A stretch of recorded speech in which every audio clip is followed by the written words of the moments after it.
अपने 25 साल के अनुभव के दौरान हमें बार बार एक समस्या का सामना करना पड़ा है। हमारे ग्राहकों के द्वारा सही फ्लैंज मानक का चयन करने में गलतियां। ग्राहक अक्सर पूछते हैं, अगर मेरा पीसीडी यानी पिच सर्कल डायमीटर यह है तो मुझे कौन सा फ्लैंज चुनना चाहिए? फ्लैंज में कितने बोल्ट होल होने चाहिए? उचित बोल्ट का आकार क्या है? अगर मैं एक निश्चित फ्लैंज मानक चुनता हूं तो उसके डायमेंशंस और स्पेसिफिकेशंस क्या हैं? ये सवाल इसलिए उठते हैं क्योंकि विभिन्न अंतरराष्ट्रीय मानक फ्लैंज को अलग अलग डायमेंशंस और टॉलरेंसेस के साथ परिभाषित करते हैं, जिससे सीधा तुलना करना मुश्किल हो जाता है और चयन में गलती होने की संभावना बढ़ जाती है। इस समस्या का समाधान करने के लिए इटर्नल इंजीनियर्स ने एक फ्लैंज कंपैरिजन टेबल तैयार किया है। इस टेबल में प्रत्येक मानक की महत्वपूर्ण जानकारी शामिल है, जैसे outer diameter OD, inner diameter ID, pitch circle diameter PCD, number of bolt holes, bolt size. हमने कुछ सामान्य इस्तेमाल होने वाले मानकों की तुलना की है, जैसे कि टेबल डी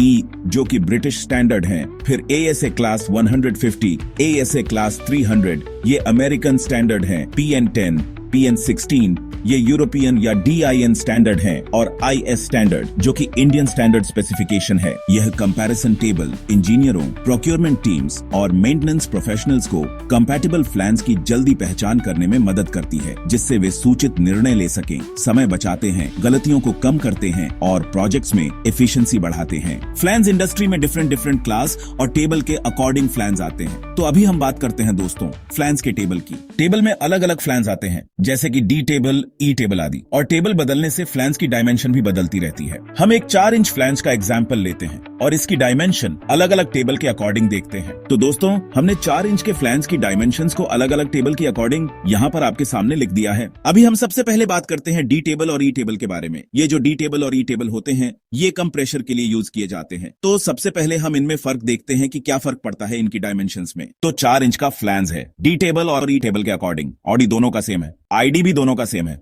और पीसीडी भी दोनों का सेम है। यहाँ पे अगर हम नंबर ऑफ बोल्ट होल की बात करते हैं तो डी टेबल में बोल्ट होल 4 हैं और ई टेबल में ये होल्स बढ़ के 8 हो गई हैं। दोनों के बोल्ट होल का डायमीटर सेम है 18। अब बात करते हैं अमेरिकन स्टैंडर्ड ANSI 150 और ANSI 300 फ्लैंज के बारे में। ANSI 150 और ANSI 300 का आईडी और नंबर ऑफ बोल्ट्स सेम है, आईडी 117 और नंबर ऑफ बोल्ट्स 8। ANSI 150 का OD 229, PCD 191 और बोल्ट होल का डायमीटर 19 है, परंतु ANSI 300 में ये डायमेंशंस बदल जाती हैं।